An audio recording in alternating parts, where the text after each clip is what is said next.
Imagine living your life after 50 and feeling energized and excited about your future.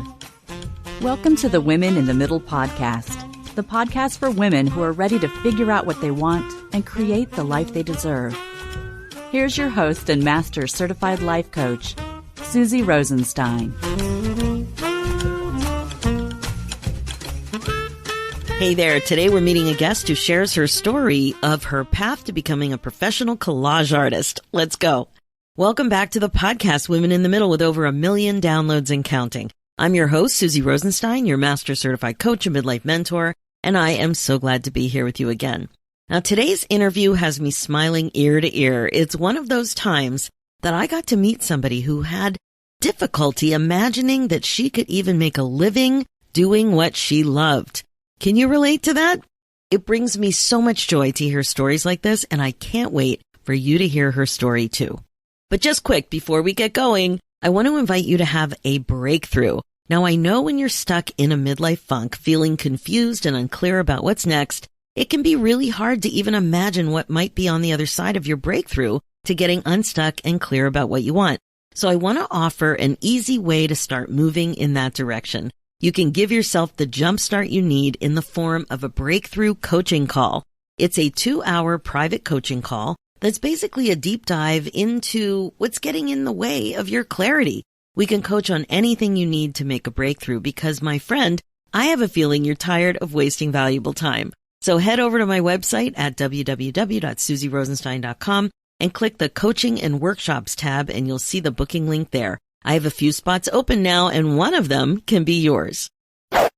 Okay, so as a midlife possibility coach, it's pretty common for me to coach on helping you see and eventually embrace what's actually possible. It's so easy to focus on what you can't do rather than on what you can do. My guest today had trouble imagining what was possible for her when it came to creating a career as a professional collage artist. Today, you're going to meet Catherine Rains. Until age 33, Catherine often said that she didn't have an artistic bone in her body. She discovered her life calling in the middle of an overwhelming day job where she first created a collage just to relieve stress. This simple beginning eventually led to quitting her day gig to manage a thriving art business. Then her journey took an unexpected turn when she was diagnosed with breast cancer. This led Catherine back to a day job for the next 10 years, traveling across the United States, creating almost no art at all. Then on January 1st, 2015, she decided to integrate the day job she loved with the art that she couldn't live without by setting up an art studio in every hotel she visited and followed a structured schedule to fit art back into her life. As a result of this self-commitment, on January 1st, 2018, she returned to her greatest passion, which was art, and now is once again creating and teaching sacred art full-time. I can't wait for you to hear Catherine's story, so please enjoy. Hi, Kat. Thanks so much for joining me today on the Women in the Middle podcast. Well, I am so honored to be part of your incredible podcast. Thanks for inviting me. Well, you are a mixed media artist and a mixed media collage artist. And let me tell you how giddy I got when I opened your email, because you're doing stuff that I love to do. And it was just so much fun to see your work in my email. So I'm very excited to talk to you about all of this. So as you know, I like to focus on people's journeys and how we figured out what it is that we're really passionate about. And usually for so many of us, we didn't start out doing this to make a living. So I would love to hear what was going on for you in the last 20, 30 years and what you were doing that was different and how you figured out you wanted to go in this direction. So take it away. Wow, that's a big question there. Oh, yeah. So, I set my life up very early on to do something completely different than what I'm doing now, as I think a lot of people do. I thought I was going to be a career development director in a major college, and I was doing that in my 30s. I had made a couple job hops, and I was doing really well. I was being rewarded for basically helping students figure out what they wanted to do, but I was managing a large career center. And my intention was to keep moving up the ranks, meaning you go to bigger and bigger universities. And it's a lifetime job. it's a government job, basically. You're paid for life. You got insurance. You're good. I did everything right to get to this place. And I was miserable. I hated it, but no one knew. It was a secret thing among my own circle. Wow. But professionally, people just saw competence because I was doing the job. I was being rewarded for, doing good work. So here I am, a career development director, basically a career counselor who hates her job, which is really kind of like a strange little combination there. And I was thinking, well, maybe I'll get a bigger job. That will solve everything, right? And then I'm thinking, well, that's stupid. Why would you get a bigger job doing the same thing? You're going to hate a bigger job the same way you hate this one. So I started doing career development on myself. And this was in my mid 30s. And a classic thing we did with students was you write a list of everything you loved to do as a child, but weren't told to do it. So I said, okay, I can do that. So I wrote this long list. I had everything from Barbie dolls, kick the can, make forts, teach my sister how to read. All these things were fun. And in the middle of the list was the word collage. Now I have a picture of myself in my studio of myself as a 10-year-old holding a collage, only collage I can ever remember making. And I saved this picture. So I was like, wow. I really thought it was something. It wasn't, I was a 10-year-old, but I said, I'm desperate. I don't know what I'm going to do with my life. And all of the career tests said I should be a career development director or a counselor or a coach, but I don't like it. And by the way, it's not like I do like being a counselor. What I didn't like was managing counselors. I didn't want to be a manager of other people, but I didn't really know that was the hiccup at the time. So I saw this word collage, and just so you know, Susie, in my family of origin, I was considered the unartistic one. So I can't draw, I can't paint. My parents were artistic, but I was crafty and I grew up in a lot of crisis. So there wasn't really time or encouragement for me to do anything artistic. And I really thought I had no skill. So I would knit and I would crochet and paint by number, but never anything without directions. So one Sunday, I said, okay, you got to do something here. I don't know what I'm going to do. So I pulled out all of the catalogs and the magazines in the house. I tore them all up and I made my first collage in 20 years, and just joy poured out of my cells. It was like, oh my God, this is amazing. Now, by the way, I made a very rudimentary, very juvenile looking thing, but it gave me so much pleasure that I said, okay. What was it, Kat? What was it? Did you notice it? Because it was so drastic, like the pleasure was off the charts. So were you able to figure out what it was? Was it the cutting, the tearing, the placing? Well, I'm a very spiritual person. So even though I was picking out like random pieces and sticking them together in this collage, my brain was saying, wow, this is painting a picture of something. This is giving me a message of something. So in my mind, there was a message being given to me. That was part of it. And I just love the idea of putting images together without having to paint or draw. So it was incredibly satisfying creative wise, although I really didn't understand it at the moment. I just knew all I cared about was this is fun. And so I started doing it all the time, like every day. And every day I would spend, a couple hours doing these collages, and they weren't good. Now at the time I thought they were phenomenal because they were painting my story. Every collage basically was like a Rorschach's test. Is that how you say that? Of where I was in the moment. And, they got a little bit better over time, but they were very juvenile. And I knew they were juvenile because at some point in my journey, I framed them and I put them all over my university job in my walls.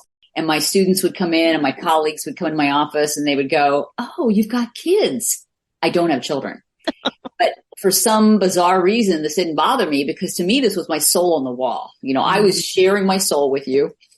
So I loved it. But secretly in my brain, I was thinking, wouldn't it be great if I could do this for a living? But, the other part of me says, don't even think about it. That is so unrealistic. So I continued on my way. And eventually I moved from a university job to a corporate job. And almost as soon as I moved to this new job, by the way, the job was exponentially better. I didn't manage anyone. I was a trainer, a corporate trainer using the Myers-Briggs. this personality tool. So I loved the work, but the art thing was still in my brain. Like, oh, I want to do that, man. But I didn't know how you can make a living doing that. Right. So I took my very first art class almost as soon as I went into corporate life. It helped that I made a little more money so I could take a class. And I took it from a magazine collage artist, someone who was doing exactly what I wanted to do. And they were making money in Santa Fe, New Mexico in galleries. So I took this 5-day workshop, and in 5 days, I went from pretty juvenile to not bad.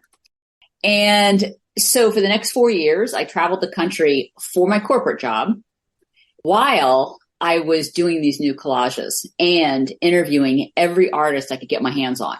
I would go to gallery openings. I would just bump into people who were doing what I thought I wanted to do. And I would just interview them. Like, how'd you do this? I want to do this. Are you making money? How do you make money doing this? Because I'm not going to be starving. That's not my game. So that's how it started. That's how I found it. But it took a lot longer to actually get to the point where I am now. I am a full-time artist and I do make a living doing this, but it wasn't A to B. It was more like A to Z, before I actually found the way to do it. So it's interesting you interviewing these artists. Did you do anything with the interviews, or this was all for you? This was It was all for me. Like, I would go to a gallery opening and I would track down the artists and go, oh, how'd you do this? Or I would go to a fine art festival where artists are selling, usually at fine art festivals. They're, selling in front of you. And I would say, are you making a living? So I'd be just like really doing interviews to try to figure out the pieces. Like, how do people, because somebody's making money doing this. Not everybody's starving here. So I want to be a thriving artist. So that's what I was doing. I was trying to figure out the puzzle.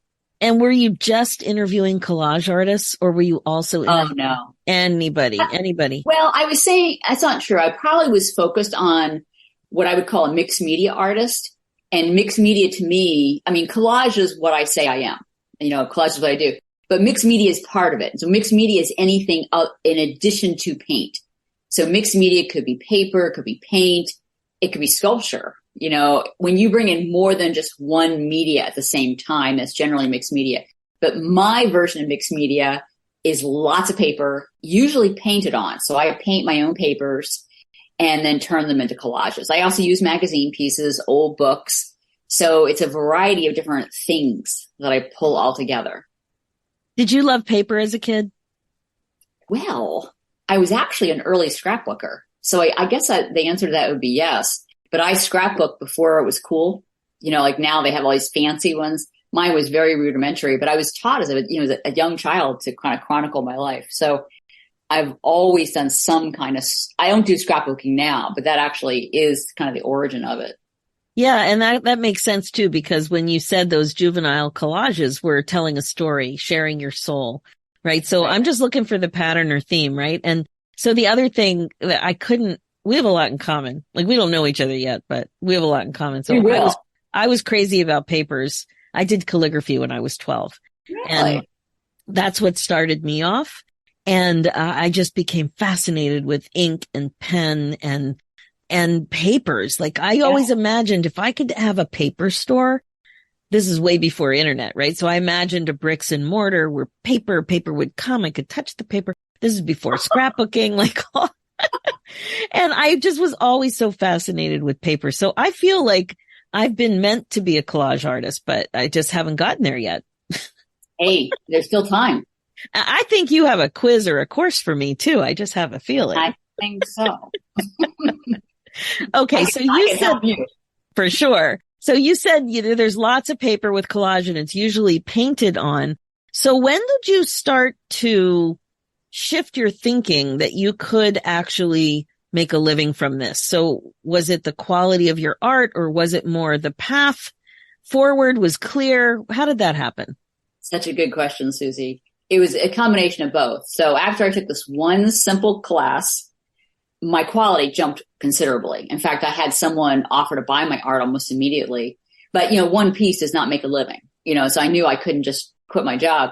And at the same time, I was talking to a lot of people, and I was kind of getting a sense of how do people really make money doing this.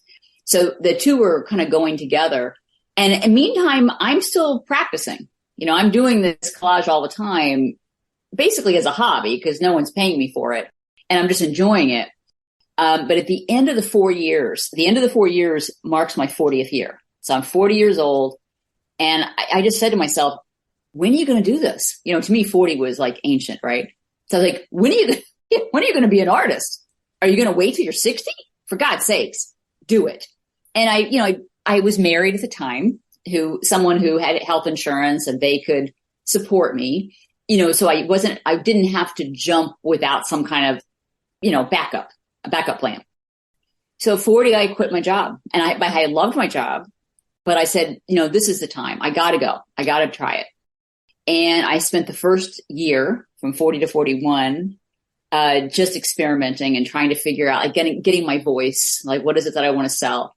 And then the second year I started selling. I started going to fine art festivals. I had a few one-woman shows. I sold wholesale, retail, and I did that for 4 years. And it was the best time of my life and also the worst time of my life. The best time of my life because I got to do it. I got to do the work. So I was doing work that was meaningful. It was powerful. It was very spiritual. It was just like my beginning work. They all told stories. They all had very spiritual titles. But it was the worst time of my life because I didn't realize how stressful it would be to make a living as an artist. Every moment of every day, I was trying to figure out, how am I going to sell more? I worked 7 days a week, 12-hour days. It was production work. I was doing a lot of original art, but I was also reproducing my art into magnets and journals, cards, getting inventory into stores, a lot of repetition. And that was the hard part. And so what I kind of realized at the end of 4 years is that maybe I wasn't ready to do this. And life actually kind of helped me out with this. I was kind of doubting, what I was doing. Even though I wanted to be an artist, there was never any doubt about that. I just didn't realize how hard this was going to be. And life gave me breast cancer. And I was 44. And, on the surface of that, it sounds like it's horrible. And it was traumatic at the moment, but it actually redirected me. It was like, okay, now what are you going to do? So at the end of breast cancer, my life started shifting. I realized, I probably need to get my 401 together. And at the same time, my husband decided he wanted out. And now I'm suddenly by myself. And I went, wow, this is a good time not to be a full-time artist because I need health insurance, right? So I went back to my former corporate job with the Myers-Briggs company, and it was just divine timing. So I went back on the road with them. So my job was traveling as a corporate trainer, and I traveled pretty much every single week. But my intention was never to stay. My intention was just to get myself stable, put a lot of money in the bank. I'd health insurance. And I'd figure it out. Somehow I was going to get in a gallery. I'm traveling all around the country. I'll find a gallery. I'll figure something out. As you're speaking, I can't stop thinking about your physical space.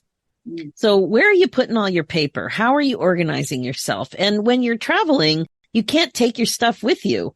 Yes, you can. Oh, okay. So you figured out how to travel with it. So tell me a little bit about the mechanics of having this passion and traveling and managing your space. That's a great question. So the thing is that for the first, I went back to work intending not to stay there. I'm thinking 3 years tops. That's what I told everyone. 3 years and I'm gone. I'm right back. Somehow I was going to save money and go back to full-time art. Well, 3 years turned into 10 years. And when you're traveling like that, I almost did no art. So for 10 years, I basically was artless. And I can't even imagine that. Like that must have been so hard. It was very painful, but I would do it on the weekends, as a hobby every now and then I'd pull it out, but I wasn't doing it like I did before. I wasn't making a living. I was barely selling anything. So at the 10-year mark, which is 2015, I said, hell, you got to do something. You have got to change your life. But I wasn't ready to give up this corporate job because, the golden handcuffs is real. Yeah. I was making great money. I had an insurance policy and I liked the work. It wasn't like this was a bad job, but I wasn't doing my life's passion. So 2015, like January 1, I sat myself down. I said, okay, somehow you got to integrate this art into your life. So this is what happened. I made this outrageous plan that every moment I had free, like no television, no reading books, those are all moments you can do art, right? So here's the schedule I came up with. Every day you get up at 5 a.m. If I'm home, because I was home like 1/3 of the time, when I'm home, I had to be at my studio, which I'm sitting in it. I had to be at my studio desk by 6:30 a.m. I would do art for 3 hours. That would get me till 9:30. At 9:30, I would start my day gig. And then I would work like till 6:30, 7:30 at night when I'm home. When I'm on the road, I carried 2 50-pound suitcases. One was a complete art studio in a suitcase. So I had like 20 pounds of paint, canvases, drop cloths, anything I would need to make collage on the road. And so I would work all day. And then my goal was at 7 p.m., I would be fed in my hotel room with my studio set up. And I would collage from like 7 to like 11 or 12 every night. Okay. Hang on a second here. Okay. I had a feeling something interesting was, I know when there's something good that needs to be asked. Okay. And I just couldn't imagine you traveling for 10 years without art. So I knew you had to figure it out at some point. So you're in a hotel room. You're not renting studio space when you're traveling. You're in a hotel room. And I would imagine you figured out the hotel with the best room layouts for your studio. To be honest, it didn't matter. Oh, it didn't matter. Okay. And you had drop cloths everywhere. Mm-hmm. And you're going to town because collage is not something you do just in a tiny little space. I know there's phases and there's the paint and the paper prep and all that stuff. So how did this happen? How long were you in a hotel? I did that for 3 years. So from 2015 to 2018, I held that 7 days a week. I held that schedule. Wow. And, so when I'm home, I'm always anticipating the next trip. So it wasn't like I'm packing my entire studio. I'm packing what I'm working on. So I know what paints to pack. Okay. I know what I'm making, like 4 or 5 collages at a time. I pack those, so there's some efficiencies going on here. Like I know how to file papers, like collage papers so that they are manageable in a suitcase. Do you know how to make paint not explode on a plane? It doesn't really explode on a plane. Good. Oh my gosh. Cause I'm just thinking that's a lot of stuff in your suit. Well, it's funny because since I've done, since I don't do this anymore, that was 2018 as I stopped, but, I've since found out that paint can explode.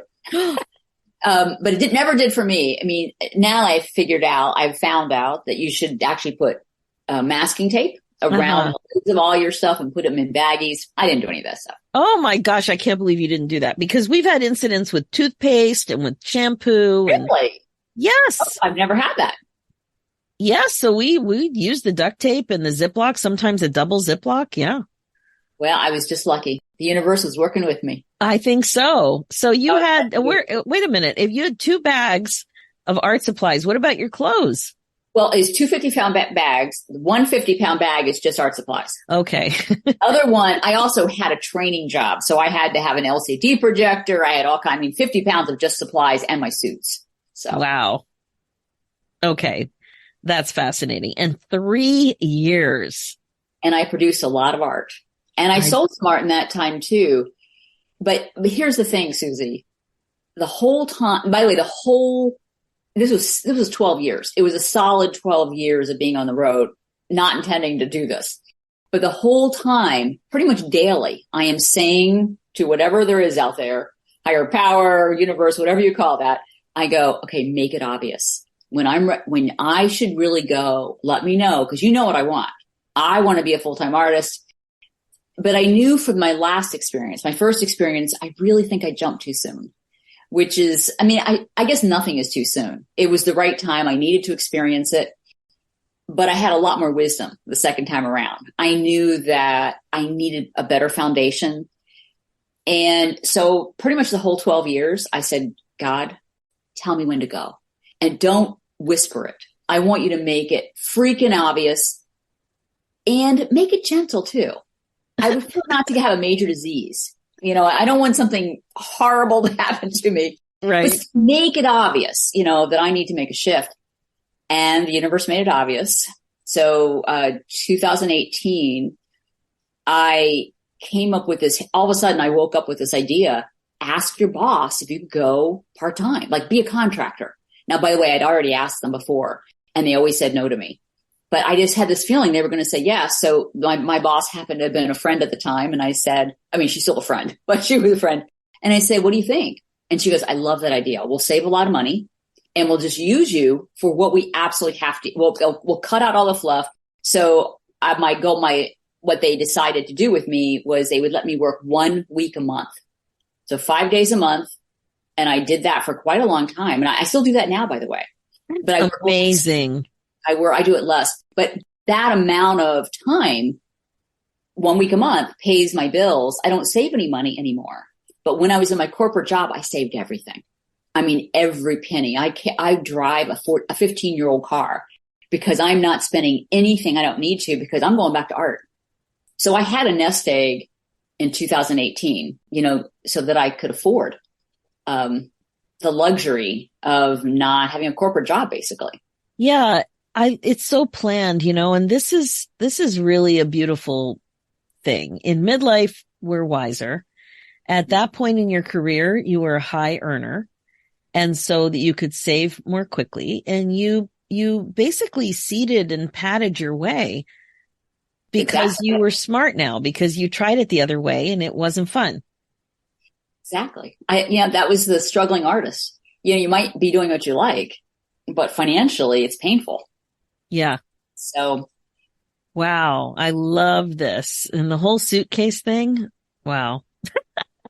And plus you look kind of little. It must have been a lot to carry around those suitcases. It was actually, it's funny. I'm remarried. I have a darling husband and we have a joke that, I live on a 2-floor house and, he's my butler. So that's called a porter. He's my porter because these suitcases are heavy. I actually can't get them down the stairs. So yeah. Wow. I asked my kid to carry the vacuum cleaner for me, just yesterday because I had to go from one little building to another little building and I could do it, but I had a feeling it was going to re-injure my back. So I'm like, I've got 20-year-old kids. They're in their 20s. They can do this for me. Exactly. That's how I feel about the suitcases too. Yeah. It's actually dangerous. I have, all kinds of bone issues as well. So I gotta be careful. Wow. Okay. So now you're on your way. You've secured the perfect part-time job and you have wisdom and you're talented. So how did you take the next steps? Because the other thing that kind of changed is the online world happened in that phase too. Yeah. Yes. The best question, Susie. So I quit 2018. And what I did is I gave myself the gift of a year. I had enough savings. I'm not rich, but I'm still, I'm seeding things still by working 1 week a month. So I don't go into my savings. So I gave myself the gift of a year to explore art basically, because I hadn't really done it. I've been, since I was in my 30s, I said collage. Collage is it. I can't draw or paint. It has to be collage, right? Well, now I'm 57 and I'm thinking, maybe you can draw. Maybe you can paint. You just haven't had the time. So I just started signing up for art classes like a crazy person. I did portraits and drawing and landscape and flowers and watercolor. Anything that piqued my interest, I'm taking it, man. And I was having a blast. This went on for a year. And at the end of the year, I stumbled on this woman who combined collage and painting. And I had been doing a little bit of that combination, but not that well. I took her class and it just dawned on me. I am not a painter. I'm a collage artist. It's what I've always wanted. Yes. And from that moment forward, that was about 3 or 4 years ago, I realized go for what you've always dreamed of doing. So that's what I've been doing ever since. However, so it took about 3 years, so what year were we on? So about 2020. So at 2020 really is when it started gelling all together. And let me tell you how it happened. So I knew it was collage and I was developing kind of a voice in collage. And I put together this beautiful collection, what I thought was beautiful. I thought it was my best work. I launched it very well on Instagram. Not Instagram. Well, I did Instagram, but I did my website and I knew how to do it. I had taken a course on how to launch online and it didn't sell. And I was devastated. Like, here's my best work. It didn't sell. but it was the best thing that could have possibly happened, because then I said, okay, if my best work doesn't sell, then you can do anything you want, because you're not going to make a living this way. So what would you like to do? So 2020 summer, I went to the beach with my husband. I brought limited art supplies, and I said, what I really would love to do is just tear up paper, put it back together in anything I want, knowing it's not going to sell. I'm going to go for it. I'm going to get a sketchbook out and just make these wild collages. I made one a day, every day at the beach. And every one of them gave me the feeling of when I was 30s. When I first did it, it was like, oh my God, I love this. And I made seven of them in 7 days. They were little tiny collages. But on Instagram, I posted them every day. On Instagram, people started asking to buy them. And I went, oh, that's the trick.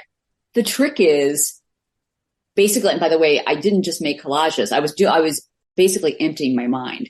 So I said, okay, I'm going to be empty, and I'm just going to put down whatever it feels good to put down, as opposed to trying to make art to sell. And that's what I was doing before. Mm-hmm. And even though I still love what I made, there was something different and energetically about this art that I was making that was just coming from my heart. And because I didn't think I was going to sell it, it was just for me. And from that moment on, so that's been the last 3 years, I've actually sold a lot of art. And now people started asking to learn what I do.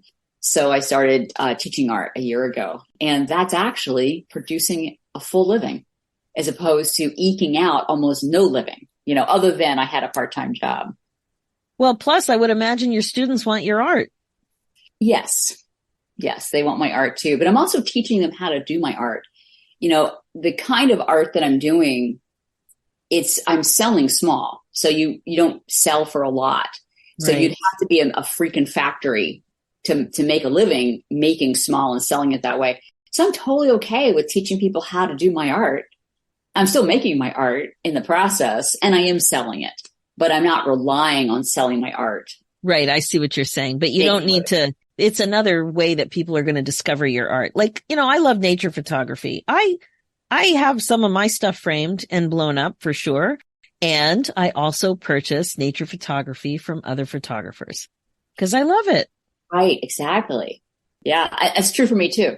I buy from other collage artists. I just love it. I like having it. It inspires me. Yeah. Okay. But here's the thing. So, you're teaching, but not too long ago, we didn't have the option of teaching online, and now everything changed, and now teaching online. So how did that all go for you? Because you hadn't been dreaming about teaching online for as long as you've been dreaming about being a collage artist. No, I really didn't envision teaching at all. That was not part of the game. But when I started, I had 2 years ago, I launched 4 collections. I did a beautiful holiday shop all online, sold out of everything I had. And my net gross, how much money I made was like $13,000. And I went, oh my God, I worked like a dog. I'm producing gorgeous art. People are buying it. It's selling out. But unless I go really big and start selling in galleries, which is a whole different animal and not even lucrative for most people, it just kind of came onto me. Why don't you just, if you can't make a good living selling your art, why don't you teach you how to do it? Because people are asking me. And I've always been a teacher. When I teach Myers-Briggs, that is the way I've been making money. I like to teach. I'm actually good at this. So when I just applied what I already know to teaching art, it was like a natural. I'm not surprised. One of the things that comes out in my work with women in the middle is this idea that you're always on the right path. So it felt like you were on the wrong path by leaving corporate. You ended up going back for a lot of good reasons, but you still thought it was separate. It hadn't occurred to you that it's part of your journey. It's part of your path, and it was always part of your path. It's so good. I love when that happens. And that's one of the most common messages on this podcast. I remember listening to a couple of your, most recent ones, and I heard you say that, and I was like, I got to be on this podcast. That is why I contacted you, because I always feel that way. In fact, everything I've gone through that looked bad, breast cancer, divorce, you name it, I always think it's the right thing. There's not a mistake here, because they all led me to where I needed to be. So I'm totally in there. I think the whole path was set up from the beginning, including discovering collage, on a fluke. Or rediscovering it because you liked something about it when you were a young kid. That's right. Right. And that's what I think is the main, for other people, that I meet that don't, like they say, what's my purpose? Like, what am I supposed to do with my life? I would say, one, wherever you are is where you're supposed to be. And I think there are hints right where you are of the next step. And it doesn't have to be this monumental thing. Maybe it's you need to go take a nap. To me, it's like learning how to follow what does give you joy. Like if you can't follow the simple things, like I need to take a bath or I need to take a walk, like learning to follow the simple things leads you step by step to following your heart in a real way. Right. Except when you don't trust your journey, then you're not looking in the obvious places for the clues. Yeah. Or listening to because you're getting them. I think they're right in front of us. Yeah, they're everywhere. There are lots of clues, but yeah, so good. And like you said, it's never too late to follow your dream. So now, you've been doing it. How long have you had your business and how old are you again? I'm 63. You're 63 and you've had your business. Is this the fourth year you said? My fifth year. Fifth year. Yeah. And I started making money doing my business 2 years ago.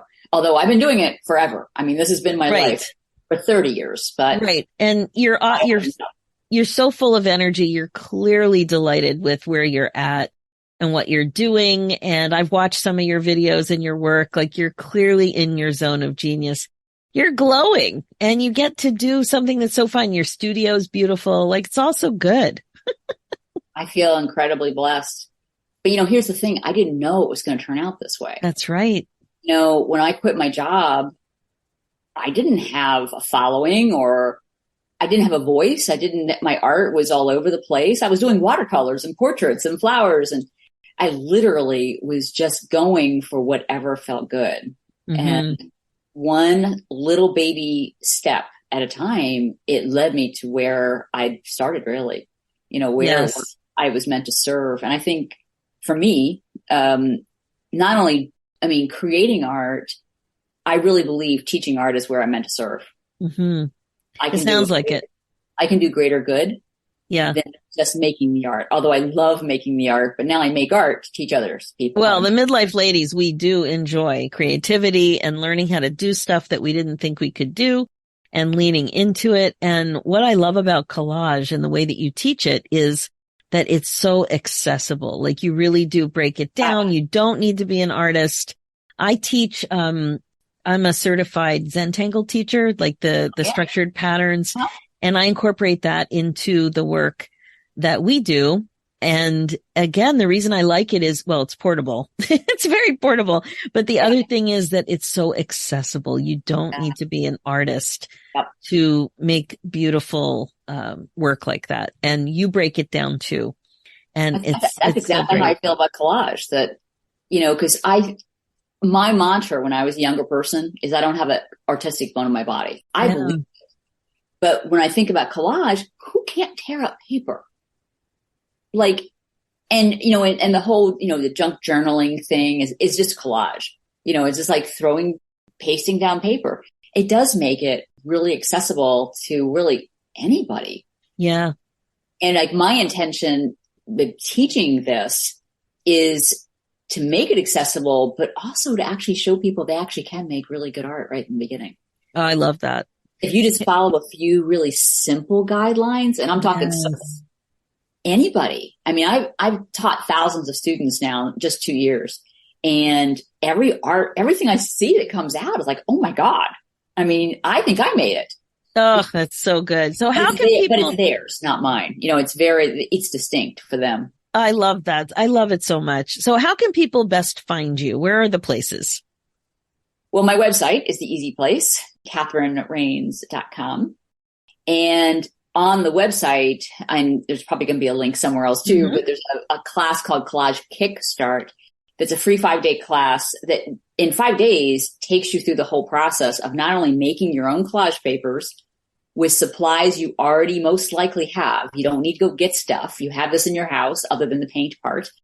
to actually making finished collages the 5th day. And people are shocked that they can do this. And come up with really gorgeous work at the end of the 5 days. So that the sign up is on my website, and it's a simple link to get there. And it's once you get the class, it's lifetime access, so you can do it over and over again. Oh my gosh, that is so good. Yes, all the links will be in the show notes. And you said that class is always available, which is great. Right. Amazing. So good. And is there anything, your best tip for somebody right now who's listening and thinking, I know she's saying this is easy and I can do it, but I don't know. What would you tell them? Well, 2 things. One, as trite as this may sound, I believe that it's never too late to follow some inner thing inside of you that says, I've always wanted to be or I've always been fascinated with this. And whatever that is, and people may think, I've always loved books. Okay, that's good. Start there. Whatever it is you're fascinated with or that you want to do when people aren't around, what is that thing that you wish you had more time to do? To me, that's where you start. I think we make it really hard by making it lofty. Like, I got to find the thing. I agree. When I think it's as simple as, let me give you a good example. I'm in love with paint by numbers, which sounds crazy, but I love paint by numbers. And I'm not going to make a living off paint by numbers, although I know people that do. And I'm thinking that's an entry point for me. Even though I don't want to do this for a living, I don't think we have to make money doing what we love. This is just one of many things I love to do when I'm just like, I want to do something. So I do. Oh, yeah. It's so good. I also have a free worksheet. It's specifically about looking for clues in your life to help you identify what you've always loved. It's called Passion Project 50. And I'll also include that worksheet link in the show notes.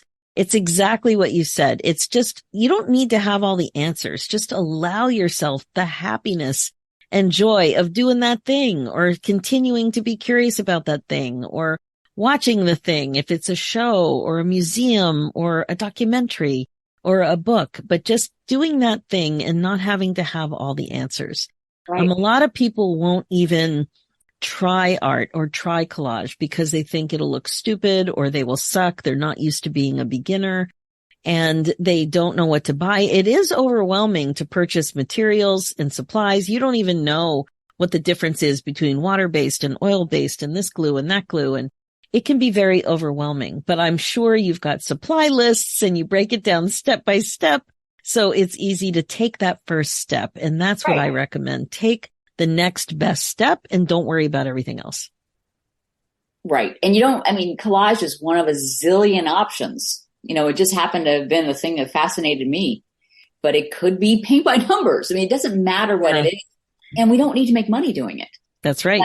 But surprisingly, if some of us, if we just keep pursuing things that just fascinate us, like who would think you can make money as doing collage? Really, that seems pretty far-fetched, but people are. I am, so it's funny. I watched Shark Tank not too long ago, and these 2 women who I think they both were divorced and they were kind of desperate. They didn't know what to do with their lives, but they always loved art and they loved paint by numbers, just by coincidence. And so they started painting pictures and they made them into paint by numbers. And now they're the leading paint by number company in the world or something like that. That's amazing. But I still don't think you need to make money doing anything. You do need to sustain and have enough money for your lifestyle. But, finding what we're supposed to be doing in our life may have something to do with money and it may not. And the other thing is there's this topic of regret. So a lot of women our age are concerned about having regrets. And if you look at what typically becomes a regret, it's not allowing ourselves to be happy. And so where does happiness come from, right? Well, it's a lot of times what makes you happy. You know what you need to think to feel happy. And when you don't allow yourself to move in that direction, to lean that way, you're preventing yourself from being happy. And a lot of people were told that they don't have skills. You're not the only one who was told from that you're going to make a living. Like, it's common advice, that we got from parents who wanted to make sure that we could sustain ourselves. Right. And I'm grateful, that I took that path. Would I have liked to have started this when I was in my 30s? Yeah. Yeah. But that wasn't my path. I mean, I'm clear why it didn't happen that way. I learned a whole slew of things that were perfect that got me here. So I don't have a regret, even though, I can say it would have been nice to start in my 30s. But you know what? 63 is the perfect time to be doing this. 100%. And it's a perfect time to take a class with you. So please, if you're interested, check out those show notes or go to CatherineRains.com. That's Catherine with a C, or collageworkshops.com. And you'll find a link there for you to get this free class. So good. Catherine, thank you so much for reaching out. It's been a delight to meet you and to see what you're up to, and to just really appreciate your path, what kind of courage it took. Think about you schlepping around those suitcases to the hotels and doing that for 3 years. I'm very impressed with your commitment to yourself. So good. Thank you, Susie. It was a complete delight talking to you.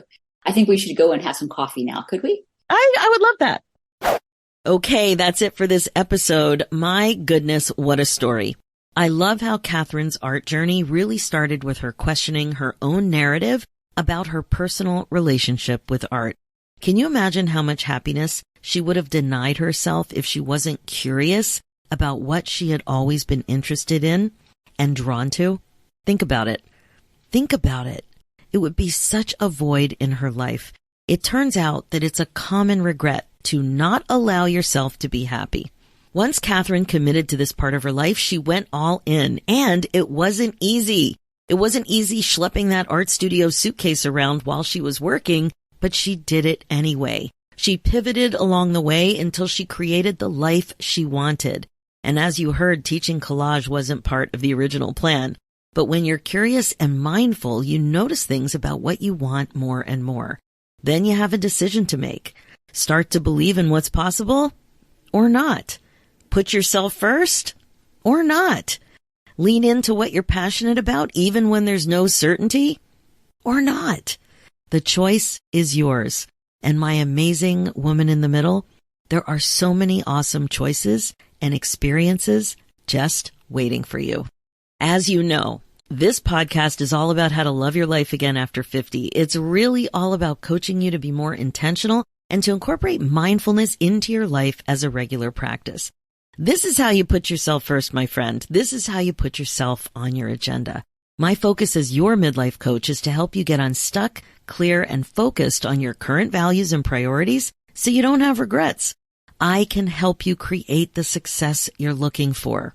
That's why I created the Women in the Middle Academy with you in mind, because it's a warm, supportive, and fun coaching community of like-minded women who grow forward together so that you feel great about your roadmap to a more fun, meaningful, and regret-free next chapter.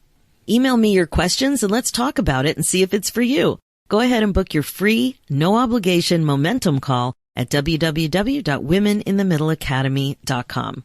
Want to have a book club experience, but with this podcast instead? Join the Women in the Middle Podcast Club by heading over to SusieRosenstein.com and clicking on the Podcast Club button. And finally, for show notes and links, head over to www.SusieRosenstein.com and click the podcast tab and look for episode 330. Thanks so much for listening. It's time for you to put yourself first, one thought at a time. I'm Susie Rosenstein, and I'll talk to you next week.